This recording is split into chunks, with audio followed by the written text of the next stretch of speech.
Hoxe Vilagarcía estrea nivel o medio alto, o que implica que a hostalería só pode traballar o 30% de capacidade no interior e 50% nas terrazas, pero este cambio non é o único. Dende o pasado venres, restaurantes como este poden abrir ata as 11 da noite. A noite xa non abríamos porque se abres ás 7:30 hasta as 9 non apenas dá, a parte de que a xente tampouco ven, sabes? A xente ven a cenar a partir das 8:30, 9, facendo o esfuerzo porque aquí nin a esas horas son de cenar, pero bueno, a xente que ten ganas de salir a cenar ou tal ten que facer ese esforzo de salir ás 8:30, 9 para poder darlle tempo hasta as 11 menos cuarto, menos 20, para escapar a correr. Este restaurante Vilagarcián recuperou as ceas o venres. Esta primeira fin de semana deixa o sabor de boca. Xa desde o venres, pois genial, bueno, a xente animouse, fixo bo día, tanto o sábado tamén, o sábado xa foi moi bo, e incluso o domingo ante a noite, pois veu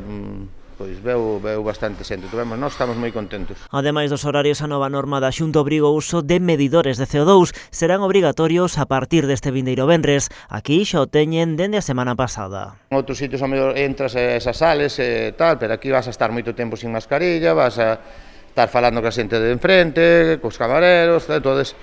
Bueno, eu tamén entendo de que nos exijan, que a mí non me importa que me exijan, o importante é estar aberto, sobre todo.